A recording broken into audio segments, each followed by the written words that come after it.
Hello dear learners, this is Rakhi Tiwari and welcome again my YouTube channel. तो आज हम sociology of education के एक नए टॉपिक पे बात करने वाले हैं, जिसका हमने फर्स्ट पार्ट लास्ट वीडियो में कर लिया है। आज हम उसके सेकंड पार्ट पर बात करने वाले हैं, जिसके फर्स्ट पार्ट में हमने बात करी थी सोशलाइजेशन का meaning, principles of socialisation and the process of socialization. Further, we study about the second part of a socialization, where we discuss about the factor affecting socialization of child, factor resisting socialization of the child, and the role of the teacher in the process of socialization. So let's start with the topic. The first of all, we discuss about the factor affecting socialization of a child. Okay, so let's start.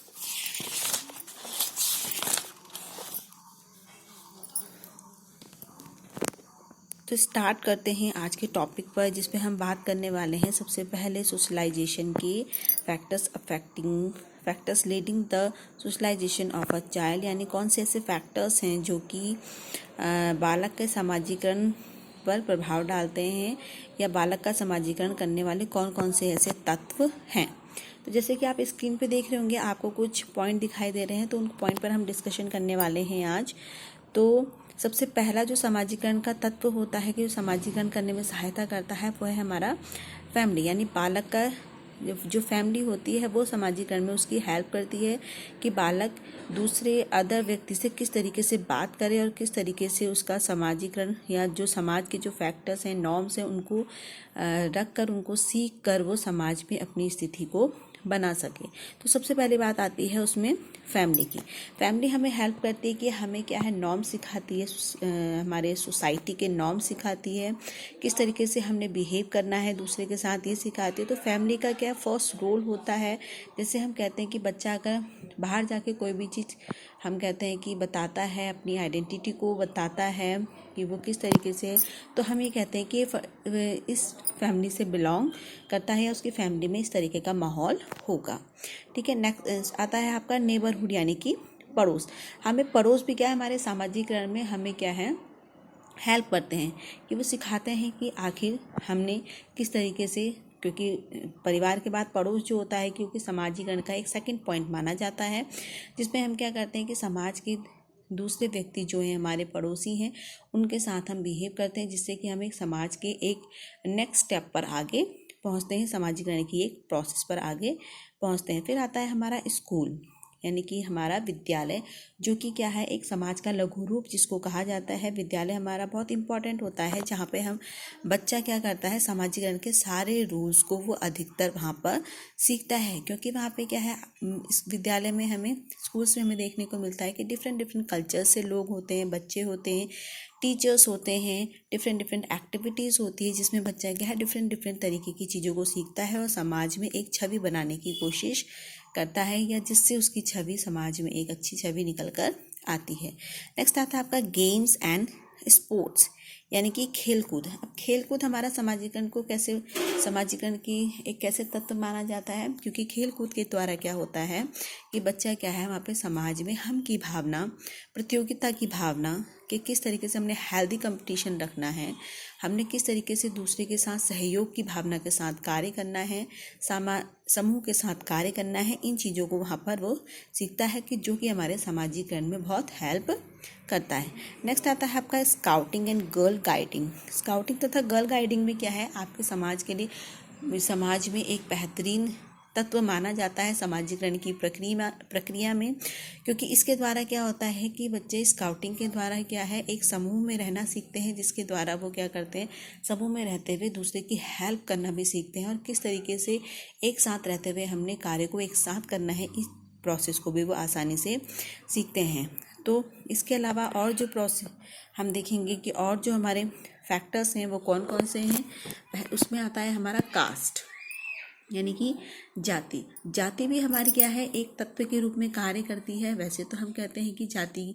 हमें कई बार हम कहते हैं कि इस जाति का, उस जाति का, इस चीज़ों को हमें विद्यालय में हमें क्या किया जाता है कि विद्यालय में इन चीज़ों से परे किया जाता है। और जाति हमारा भी एक सामाजिकरण में बहुत अच्छा तत्व माना जाता है, क्योंकि हर एक कास्ट में हमें क्या है, समाज में रहना सिखाया जाता है, जिसके आधार पर हम क्या है, अपनी प्रोसेस कर सकते हैं और क्या है, अपनी उन्नति प्राप्त कर सकते हैं। नेक्स्ट है कम्युनिटी और सोसाइटी, समुदाय तथा समाज। ये सारी प्रोसेस के चलते हुए हमें हमारा समाज भी ये सिखाता है कि हमने सामाजिकरण की प्रक्रिया में किस तरीके से आगे बढ़ना है और समाज में किस तरीके से तत्वों को लेकर चलना है, या कौन से ऐसे तत्व हैं जिनको लेकर हमें समाज में चलना है और एक अच्छा व्यक्ति निकल के बाहर हमने आना है। यानी कि समाज हमें ये सिखाता है कि हम एक व्यक्ति दूसरे व्यक्ति यानी अन्य व्यक्तियों के साथ किस तरीके से अंतरक्रिया करें, जिससे कि क्या है कि वो सामाजिक आदतों, उसके जो विश्वास हैं, बिलीव्स हैं, जो रीति रिवाज हैं, उनके कस्टम्स हैं, जो उसके एटीट्यूड्स हैं, उसे वो आसानी से सीख करके समाज में एक सामाजिक व्यक्ति या सामाजिक प्राणी निकल कर आए। नेक्स्ट हमारा रिलीजन, यानी कि धर्म भी हमें सिखाता है कि हमें किस तरीके से एक सामाजिकरण की प्रक्रिया में आगे बढ़ना है और जिससे क्या हो सके कि हम अपने धर्म की जो अच्छी अच्छी बातें हैं जिसके अनुसार हम समाज में रहना सीखते हैं, उन चीज़ों के द्वारा हम सामाजिकरण की प्रक्रिया को पूर्ण कर सकें। तो हमने अभी बात करी कुछ ऐसे फैक्टर्स की जो कि हमारे बालक के सामाजिकरण में हेल्प करती हैं, जिसमें सबसे पहला स्टेप जो सीढ़ी हम चढ़ते जा रहे हैं, यानी कि सीढ़ी चढ़ते जा रहे हैं जिसमें सामाजिकरण की प्रोसेस पूरी हो, सबसे पहला स्टेप उसमें फैमिली होती है। नेक्स्ट नेबरहुड होता है। नेक्स्ट उसमें स्कूल होता है। स्कूल के अंतर्गत हम गेम्स एंड स्पोर्ट्स को देखते हैं, स्काउटिंग एंड गर्ल गाइडिंग को देखते हैं, हमारी जो कास्ट है और हमारा जो समुदाय है और हमारा जो धर्म है, ये सब हमारे सामाजिकरण की प्रक्रिया में हेल्प करती है, जो कि हमें एक सामाजिक प्राणी बनाने में भी हेल्प करती है, जिससे कि हम क्या करते हैं, समाज के जो नॉर्म्स हैं, बिलीव्स हैं, समाज के जो कस्टम्स हैं, उनको सीख कर, एटीट्यूड्स को सीख कर एक सामाजिक प्राणी बन जाते हैं। अब नेक्स्ट बात करते हैं हम कुछ ऐसे फैक्टर्स की जो कि बालक के सामाजिकरण में बाधक होते हैं। तो ऐसे कौन से फैक्टर्स हैं जो कि बालक के सामाजिकरण में बाधक या बाधक तत्व कहलाते हैं, बाधा डालते हैं? इन बाधक तत्वों को हमारे मैस्लो महोदय ने, यानी कि हमारे मैस्लो जो हैं उन्होंने क्या है 4 कैटेगरी में डिवाइड किया है। मैस्लो एक साइकोलॉजिस्ट हैं, यानी सोशल साइकोलॉजिस्ट हैं, जिन्होंने क्या किया है सामाजिकरण की प्रक्रिया को देखते हुए उन्होंने क्या किया है कि बालक के सामाजिकरण में जो तत्व बाधा डालते हैं वो कौन कौन से हो सकते हैं। सबसे पहला आता है आपका चाइल्डहुड सिचुएशन, यानी कि बाल्यकालीन परिस्थितियाँ। नेक्स्ट आता है आपका कल्चरल सिचुएशन, यानी कि सांस्कृतिक परिस्थितियाँ। फिर है आपका कंटेम्पोरेनियस सिचुएशन, यानी कि तत्कालीन परिस्थितियाँ। और लास्ट आता है आपका अदर सिचुएशन, यानी कि अन्य परिस्थितियाँ। तो ये कैसी कैसी परिस्थितियाँ हैं जिसके आधार पर बच्चों की क्या है, बालक के सामाजिकरण में बाधक उत्पन्न करते हैं, तो हम उसे देख लेते हैं। चाइल्डहुड सिचुएशन की अगर हम बात करें इसमें, तो इसमें हमें क्या देखने को मिलता है कि सबसे पहले बात कि चाइल्डहुड के इसमें हमें क्या चीज़ देखने को मिलती है, पेरेंट्स नॉट गेटिंग लव, यानी कि पेरेंट्स का हमने क्या देखा यहाँ पे कि पेरेंट्स क्या करते हैं कि जब क्या है बच्चों में प्रेम की भावना, बच्चों को प्रेम की भावना पेरेंट्स से पूरी तरह से नहीं मिल पाती, जिसके कारण क्या होता है कि बच्चा आसानी से जो सामाजिक की प्रक्रिया उसे नहीं सीख पाता। फिर है पेरेंटल कॉन्फ्लिक्ट, यानी कि अगर परिवार में माता पिता के बीच संघर्ष हो, लड़ाई झगड़ा होता है घर में, तो बच्चा क्या है उसी तरह की परिस्थिति को सीखता है और बच्चा क्या है आसानी से सामाजिकरण की प्रोसेस को पूरा नहीं कर पाता। फिर आता है आपका पार्शियलिटी भी क्या है, एक बाधक तत्व होता है कि अगर मान लीजिए परिवार में हम 2 जने हैं, उसमें से एक बच्चे को ज़्यादा महत्व दिया जाता है, दूसरे बच्चे को कम महत्व दिया जाता है, तो ये भी क्या है एक सामाजिकरण में बाधा डालता है। नेक्स्ट आता है अनफेयर पनिशमेंट। ठीक, अनफेयर पनिशमेंट का मतलब यहाँ ये है कि अगर हम 2 बच्चों में क्या है पार्शियलिटी के साथ हम क्या करते हैं, अननेसेसरी हम उन्हें क्या पनिशमेंट देते हैं, अननेसेसरी उन्हें डांटते रहते हैं, अननेसेसरी उनकी चीज़ों को एक्सेप्ट नहीं करते, वो क्या कहना चाह रहे हैं उनको हम नहीं समझना चाहते, ना ही हम सुनना चाहते हैं, तो वो भी क्या है बच्चे के सामाजिकरण में बाधा डालता है। नेक्स्ट आता है आपका इनसिक्योरिटी भी है कि अगर हम फैमिली में रहते हुए, अपने पेरेंट्स के साथ रहते हुए बच्चा क्या है असुरक्षित अपने आप को महसूस कर रहा है, तो वो समाज में कभी भी एक अच्छा सामाजिक प्राणी नहीं बन पाएगा। तो हमने क्या करना है, इन सब चीज़ों को क्या करना है पीछे छोड़ते हुए आगे बढ़ना है, जिससे कि हम बच्चे को क्या कर सकें, एक सामाजिक प्राणी बनाने में उसकी हेल्प करें और उसकी सामाजिकरण की प्रोसेस में उसको हेल्प कर सकें। अब बात आता है आपकी कल्चर सिचुएशन, यानी कि सांस्कृतिक परिस्थितियाँ। सांस्कृतिक परिस्थिति तात्पर्य यहाँ पे हमारे समाज में होने वाली चीज़ों से है, जैसे कि cast, class, religion related conceptions. ठीक है, तो इसका मतलब यहाँ पे यह है कि जाति, क्लास और रीजन ये क्या है हमारे, जिस तरीके से कई बार ये हेल्प भी करते हैं क्योंकि हमें सिखाते हैं कि हमें समाज में कैसे रहना है। तो कास्ट कई बार क्या करता है कि हमें अपनी जाति के लोगों के साथ कैसे व्यवहार करना है। ये परिस्थिति जब आ जाती है तो बच्चे का समाजीकरण बाहर की परिस्थिति में कैसा हो जाता है, गलत हो जाता है। तो हमने यहाँ कास्ट को दोनों पॉइंट में देखा, पॉजिटिव और नेगेटिव। वैसे ही क्लास को भी हमने देखा और रिलीजन को भी। कई बार हम कहते हैं कि हमारे धर्म में तो ये चीज़ थी, हमारे धर्म में ये चीज़ है। तो ये परिस्थिति क्या होती है कि बच्चे के सामाजिकरण में बाधा उत्पन्न करती है। तो हमारा यहाँ पे ये धर्म बनता है कि हम इन कल्चरल सिचुएशन को क्या है पीछे छोड़ते हुए हमने इसको पॉजिटिव वे में आगे बढ़ना है, जो कि हमारे समाजीकरण की प्रक्रिया में एक सहायक तत्व के रूप में आगे बढ़ सके। फिर आती है आपकी तात्कालीन परिस्थितियाँ। तात्कालीन परिस्थिति का मतलब यहाँ पे यह है कि टफनेस हो गई, ह्यूमिलेशन हो गया, इनजस्टिस हो गया, डिसअपेयर हो गया एंड जेलेसी हो गया। तत्कालीन परिस्थिति का तात्पर्य यहाँ पे है कि उसी टाइम की परिस्थितियाँ, यानी कि उस समय जिस समय हम बच्चे को समाज को सिखाना जा रहा है, तो उस समय व्यक्ति या बालक के साथ किस किस परिस्थितियों को उसको सामना करना पड़ रहा है, उन चीज़ों को यहाँ पर देखा जाता है। जैसे कि अगर हम देखते हैं कि टफनेस की अगर हम बात करें कि अगर बच्चे को हम कोई चीज़ सिखा रहे हैं लेकिन उसे बहुत टफनेस के साथ सिखा रहे हैं, तो मे बी स्टूडेंट को क्या हो या वो चाइल्ड क्या है अच्छे से उस चीज़ को ना सीख पाए। अगर हम उसे प्रेम की भावना के साथ अगर हम उन चीज़ों को सिखाएंगे तो बच्चा आसानी से सीख जाएगा। जैसे कि फॉर एग्जाम्पल हम घर में नॉर्मली बच्चों को अगर कुछ सिखाना चाहते हैं तो हम उसे डांट पटकाट के सिखाते हैं तो बच्चा उसको नहीं सीखता है। लेकिन जब हम उसे प्यार से बोल के उन चीज़ों को सिखाते हैं तो बच्चा उसे आसानी से सीख जाता है। तो हमने यहाँ पे क्या टफनेस को नहीं लेना है। इनजस्टिस की अगर हम बात करें, इनजस्टिस में कैसे हमें देखने को मिलता है कि हमने कभी भी क्या है बच्चे के साथ अनफेयर बिहेवियर नहीं रखना है, इनजस्टिस नहीं करना है, कि समाज में भी उसके साथ ऐसी गतिविधि होनी चाहिए कि उसके साथ इनजस्टिस ना हो, जिससे कि बच्चा क्या है अगर इसके साथ इनजस्टिस होगा हर समय में तो बच्चा क्या है आसानी से उसकी समझने की प्रोसेस उसकी नेगेटिविटी की ओर चली जाएगी। और अगर हम कहें जेलेसी जो है हमारा, वो बहुत हम कहेंगे कि एक ऐसा बाधक तत्व होता है जो कि बच्चे के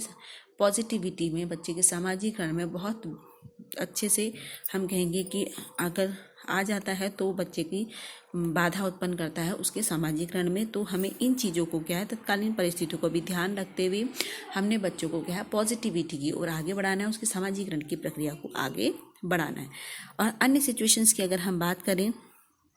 तो जैसे कि आपकी फिजिकल इन्फेरिटी, यानी कि क्या है हम यहाँ पे ये कह सकते हैं कि फिजिकली डिसेबल्ड जो बच्चा है, पोवर्टी हो गई, फेलियर हो गया, lack of education, lack of confidence, lack of independency etc. तो अन्य सिचुएशन में हम ये कह सकते हैं अगर बच्चा क्या है फिजिकली रूप से डिसेबल्ड है, जिसमें हम बच्चे को क्या करते हैं कि अगर कई लोग क्या है उस बच्चे को क्या है अदर वे में देखते हैं तो बच्चा क्या है उससे आसानी से नहीं कोई भी चीज़ से सीख सकता है। पोवर्टी की अगर हम बात करें तो ये भी क्या है हमारे समझने की प्रक्रिया में क्या है बहुत प्रभाव डालती है। नेक्स्ट अगर बात करें फेलियर की, तो फेलियर भी क्या है बहुत इसमें प्रभाव डालता है, जो कि क्या है व्यक्तियों को पॉजिटिविटी की ओर आगे नहीं बढ़ने देता। और एजुकेशन की अगर हमारे अंदर क्या है लेकनेस है तो वो भी क्या है बालक के सामाजिकरण में प्रोसेस में उसकी क्या करेगा हेल्प नहीं करेगा। और लैक ऑफ कॉन्फिडेंस और लैक ऑफ इंडिपेंडेंसी, अगर हम क्या है कॉन्फिडेंस लेवल हमारा क्या है कम है, कॉन्फिडेंस में हमारी कमी है, हमारे इंडिपेंडेंसी में कमी है, तो बच्चा क्या है सामाजिकरण की प्रोसेस को आसानी से नहीं सीख पाएगा। तो हम ये कह सकते हैं कि हमारी जो पॉवर्टी है, फेलियर जो है, हमारी एजुकेशन जो है, कॉन्फिडेंस जो है और इंडिपेंडेंसी, लैक ऑफ इंडिपेंडेंसी जो है, ये इन सब इंडिपेंडेंसी जो है इन सब चीज़ों को हमें क्या है आगे लैक को छोड़कर हमें क्या है आगे बढ़ाना चाहिए। इस तरीके की एजुकेशन प्रोवाइड करानी चाहिए कि बच्चे के अंदर क्या है अच्छी सामाजिकरण की प्रक्रिया उत्पन्न हो और बच्चा क्या है एक सामाजिक प्राणी बन सके और सामाजिकरण में आगे बढ़ सके। तो ये था आपके बालक के सामाजिकरण में कुछ ऐसे बाधक तत्व जो कि बच्चे को क्या है एक अच्छा सामाजिकरण करने में और एक अच्छा सामाजिक प्राणी बनने में क्या है एक बाधा डालते हैं। अब इन बाधाओं को हमने किस तरीके से दूर करना है, तो हम उन तरीकों को ये देख सकते हैं। तो यहाँ पे सबसे बड़ा रोल होता है हमारे टीचर का, हमारे विद्यालय का, वो विद्यालय में इस तरीके के एक्टिविटीज़ को कराए, या वो विद्यालय में इस तरीके के रोल मॉडल्स की या महापुरुषों की कहानियाँ सुनाए, या विद्यालय में इस तरीके की चीज़ों को करवाए, हमारे पाठ्यक्रम को इस तरीके का बनाया जाए, एजुकेशन में फुल एजुकेशन उनको अच्छे से दी जाए, एजुकेशन का उनको अच्छे से मीनिंग बताया जाए, जिससे कि क्या हो सके, उनके समाजीकरण की प्रक्रिया अच्छी चल सके। तो इसमें हम देखते हैं कि आखिर हमारे टीचर का क्या महत्वपूर्ण योगदान होता है। तो अब हम बात करते हैं role of the teacher in the process of socialisation, सामाजिकरण की प्रक्रिया में शिक्षक का कार्य। तो इसमें शिक्षक का कार्य हम देखते हैं, क्योंकि शिक्षक क्या होता है कि हमारा एक रोल मॉडल होता है, जो कि हमारे भारत के, हम कहेंगे हमारे देश के एक अच्छे नागरिक बनाने में हेल्प करता है। तो इसमें अगर हम देखें तो सबसे पहला पॉइंट आता है अभिभावक शिक्षक सहयोग, यानी कि पेरेंट टीचर कोऑपरेशन। तो हमें इसमें देखने को मिलता है कि सामाजिकरण की प्रक्रिया में शिक्षक का कार्य क्या है। सबसे पहला कि अभिभावक शिक्षक सहयोग होना ज़रूरी है, यानी कि अगर शिक्षक कोई बात कह रहा है तो अभिभावक को उस चीज़ को एक्सेप्ट करना चाहिए, अभिभावक की बात को भी वहाँ पे क्या है, शिक्षक को एक्सेप्ट करना चाहिए। यानी कि उन दोनों के बीच इस तरीके का कोऑपरेशन होना चाहिए कि टीचर ने अगर बच्चे को कोई चीज़ समझाई है तो पेरेंट्स उसको एक्सेप्ट करें, पेरेंट्स कोई चीज़ अगर प्रॉब्लम को लेके आए तो टीचर उस प्रॉब्लम को सॉल्व करे। तो इन दोनों में क्या है कि बच्चे को लेते हुए एक पॉजिटिव एटीट्यूड दोनों के बीच होना चाहिए। नेक्स्ट अगर हम बात करें स्वस्थ मानवीय संबंध, यहाँ पे यानी हेल्दी ह्यूमन रिलेशनशिप होना चाहिए। स्वस्थ मानवीय संबंध का यहाँ पे यह मतलब है कि मानवीय संबंध से यहाँ पे मतलब है कि अगर आपकी बात, हम किसी से अपनी बात को कर रहे हैं तो वो एक्सेप्ट करे हमारी बात को, और दूसरा अगर हमारी बात को हमारे लिए कुछ कह रहा है या हमसे बात कहना चाह रहा है तो हमें भी उसे क्या है, एक पॉजिटिव वे में लेते हुए, एक हेल्दी वे में लेते हुए हमें उस बात को एक्सेप्ट करना चाहिए। और मानवीय संबंध की बात अगर हम यहाँ पे कह रहे हैं तो इसका मतलब ये है कि मानवीय संबंध में हम ये कह सकते हैं कि मानव द्वारा, यानी एक मानव की फीलिंग्स को दूसरे मानव द्वारा एक्सेप्ट किया जाना होना चाहिए, यानी कि हेल्दी वे में दूसरे की बात को एक्सेप्ट किया जाना चाहिए। ठीक, नेक्स्ट आता है आपका संस्कृति का हस्तांतरण, यानी कि ट्रांसमिशन ऑफ कल्चर। यानी कि यहाँ पे शिक्षक का क्या रोल होता है कि संस्कृति हमारा कल्चर किस तरीके का है। यहाँ पे हम पर्टिकुलर एक कल्चर को नहीं सिखाते, शिक्षक के द्वारा नहीं सिखाना है, बल्कि हमारे जो भारत की संस्कृति है, हमारे जो भारत में किस तरीके के सामाजिक सांस्कृतिक बिहेवियर होता है उसको यहाँ पर सिखाया जाए, और हमारे क्या एक व्यक्ति से दूसरे व्यक्ति तक उसको पहुंचाया जाए, उसका हस्तांतरण किया जाए शिक्षक के द्वारा छात्रों में। तो क्या है, तो बच्चा क्या है, आसानी से उसकी सामाजिकरण की प्रक्रिया अच्छी हो सकती है। फिर नेक्स्ट आता है आपका सामाजिक आदर्श, यानी कि सोशल आइडियाज। जैसे मैंने आपको कहा था कि समाज में जिन जिन लोगों ने बहुत अच्छे अच्छे काम किए हैं, जिन जिन महापुरुषों ने अच्छे काम किए, उन महापुरुषों के बारे में बताना, उन महापुरुषों की पिक्चर्स को दिखाना, यानी कि पिक्चर्स में उनमें दिए किए हुए कार्यों को दिखाना, उन कार्यों को हम ये कह सकते हैं प्रैक्टिकल वे में भी करवाना, जिससे कि व्यक्ति क्या है, बच्चा क्या है, उन सामाजिक आदर्शों को सीख सके और समाज में होने वाली गतिविधियों को भी वो सीख सके कि समाज में हमने किन किन तरीक़ों से रहना है और किन किन गतिविधियों को चलते हुए अपनी सामाजिक की प्रक्रिया को अच्छा बनाना है। नेक्स्ट आप रोल आता है यहाँ पे विद्यालय की परंपराएं। यहाँ पे शिक्षक का यह रोल होता है कि विद्यालय हमारा क्या है, समाज का एक छोटा सा रूप कहा जाता है। तो विद्यालय में हमें क्या है, वे सब परंपराएं निभानी है जो कि एक समाज में जाके बच्चा उस चीज़ों को कर सके। यानी कि विद्यालय में हमने क्या पॉजिटिव एटीट्यूड रखना है, बिहेवियर टीचर का इम्पार्शल होना चाहिए। टीचर क्या है, इस तरीके से बच्चों को सिखाए कि बच्चा क्या है, हर एक कदम पर अपनी कोई भी प्रॉब्लम हो आपके साथ शेयर करे और जिससे उनकी प्रॉब्लम का सॉल्यूशन निकल जाए। कि विद्यालय की ट्रेडिशन ऑफ स्कूल में हम ये देखते हैं कि विद्यालय में जब बच्चा एंटर करता है, एंटर से करके एग्जिट तक बच्चा क्या है, एक पॉजिटिव माहौल में रहते हुए, एक साइकोलॉजिकल माहौल में रहते हुए वो क्या कर सके, एक अच्छी परंपरा वहाँ पर सीख सके, एक अच्छा वातावरण वहाँ पर लेकर अपनी शिक्षा ग्रहण करे, जिससे कि क्या हो, शिक्षा के साथ साथ वो समाज की गतिविधियों को भी सीख सके। नेक्स्ट है आपका सामूहिक कार्य को प्रोत्साहन। टीचर का यहाँ पे ये रोल होता है कि बच्चों को वो इस तरीके की चीज़ सिखाए कि वो ग्रुप वर्क को सीख सकें। जैसे हमने कहा कि अगर बच्चे में क्या है, सामाजिकरण की भावना को अच्छा बनाना है तो उसके अंदर सामूहिक भावना सिखाना बहुत ज़रूरी है, सामूहिक कार्य करना बहुत ज़रूरी है, जिससे कि बच्चा क्या कर सके, टीम वर्क की तरह काम कर सके और अपनी टीम को किस तरीके से प्रोत्साहन करना है ये भी वो वहाँ पर सीख सके। नेक्स्ट आता है आपका अंतर सांस्कृतिक भावना का विकास, यानी कि डेवलपमेंट ऑफ इंटरकल्चर फीलिंग। यहाँ पे टीचर का ये रोल होता है, जैसे कि हमने भी ऊपर बात करी थी संस्कृति का हस्तांतरण यानी कि हम हस्तांतरण, जिसमें हमने कहा कि आपके इंडिया के कल्चर की बात, तो यहाँ पे यही है, इंडिया में हमें क्या है डिफरेंट डिफरेंट कल्चर्स देखने को मिलते हैं। तो हमने उन डिफरेंट डिफरेंट कल्चर्स को, टीचर का यहाँ ये रोल है कि उन कल्चर्स के बीच किस तरीके की क्या क्या डेवलपमेंट हो रहा है, किस तरीके से वो दो कल्चर एक दूसरे को इंटरेक्ट करते हैं, किस तरीके से वो एक दूसरे से मिले हुए हैं। हम एक अलग अलग कल्चर के होते हुए भी एक है, यानी कि विभिन्नता में एकता हमारे अंदर देखने को मिलती है। इन चीज़ों को बच्चे के अंदर डेवलप करना है। नेक्स्ट आता है आपका स्वस्थ प्रतियोगिता की भावना, यानी कि फीलिंग ऑफ हेल्दी कंपटीशन। अब जैसे हमने कहा कि हमें बच्चों को क्या है कंपटीशन भी देना है, तो कंपटीशन में जेलेसी के साथ बच्चों को कंपटीशन की भावना नहीं सिखानी, बल्कि एक हेल्दी कंपटीशन की अगर किसी की हार होती है तो उसकी जीत होना भी संभव है, और अगर किसी की जीत होती है तो वो और आगे भी बढ़ सकता है। तो हमने क्या है स्वस्थ प्रतियोगिता की भावना का विकास करना है, जिसमें व्यक्ति क्या करे, बालक क्या करे कि सामूहिक रूप से कार्य करना, टीम वर्क के साथ कार्य करना वो आसानी से सीख जाए और उसके अंदर क्या है स्वच्छ प्रतियोगिता की भावना का विकास हो सके। तो हमने आज जो हमारे सोशलाइजेशन का पार्ट 2 है उसके अंतर्गत हमने ऐसे फैक्टर्स की बात करी, जो कि ये कुछ तत्वों की बात करी जो कि सामाजिकरण की प्रक्रिया में हेल्प करते हैं। कुछ ऐसे तत्वों की भी बात करी जो कि सामाजिकरण की प्रक्रिया में बाधा करते हैं, और इन बाधाओं को दूर करने के लिए हमारे टीचर का क्या रोल होता है, हमने उसकी भी बात यहाँ पर करी। तो आई होप आपको ये कॉन्सेप्ट अच्छे से क्लियर हुआ होगा। तो अपनी मेरी ये वीडियो आप ज़्यादा से ज़्यादा शेयर किए, जिससे सभी बच्चों को ये कॉन्सेप्ट क्लियर हो सके और बच्चे आसानी से इस कॉन्सेप्ट को समझ सकें। Thank you so much.